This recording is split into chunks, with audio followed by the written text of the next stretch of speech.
ایک بادشاہ کے دربار میں ایک اجنبی نوکری کے لیے حاضر ہوا۔ قابلیت کی بنا پر اسے خاص گھوڑوں کے استبل کا انچارج بنا لیا۔ چند دن بعد بادشاہ نے اس سے اپنے سب سے مہنگے اور عزیز گھوڑے کے متعلق دریافت کیا۔ اس نے کہا، جناب، یہ گھوڑا نسلی نہیں ہے۔ بادشاہ کو تعجب ہوا۔ اس نے جنگل سے سائز کو بلا کر دریافت کیا۔ اس نے بتایا، گھوڑا نسلی ہے، لیکن اس کی پیدائش پر اس کی ماں مر گئی تھی۔ یہ ایک گائے کا دودھ پی کر اس کے ساتھ پلا ہے۔ مسئول کو بلایا گیا۔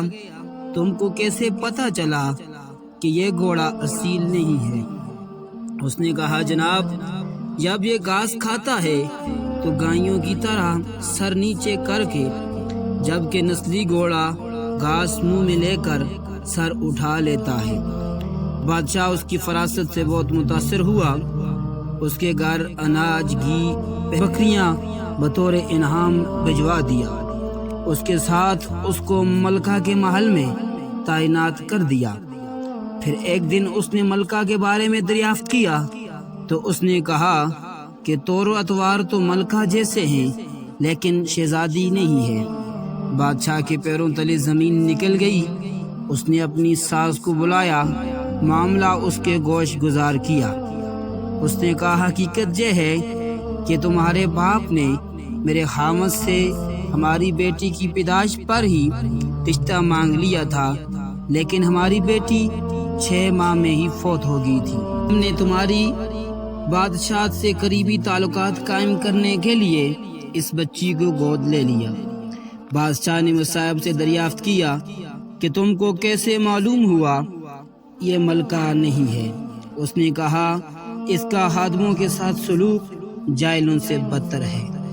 بادشاہ اس کی فراست سے خاصا متاثر ہوا اور بہت سا اناج، بھیڑ، بکریاں بطور انعام دیں۔ ساتھ ہی اسے اپنے دربار میں متعین کر دیا۔ کچھ وقت گزرا۔ اس بادشاہ نے اپنے بارے میں پوچھا تو اس نے جان کی امان مانگی۔ بادشاہ نے جان کی امان دے دی۔ اس نے کہا، نہ تو تم بادشاہ زادے ہو اور نہ تمہارا چلن بادشاہوں والا ہے۔ بادشاہ کو بہت غصہ آیا، لیکن جان کی امان دے چکا تھا۔ بادشاہ سیدھا والدہ کے محل گیا۔ دریافت کیا۔ اس کی ماں نے کہا، ہماری اولاد نہیں تھی، تم ایک چروائے کے بیٹے ہو، ہم نے تم کو گود لیا ہے۔ اس نے مصائب کو بلایا، پوچھا کہ بتا تجھے کیسے علم ہوا؟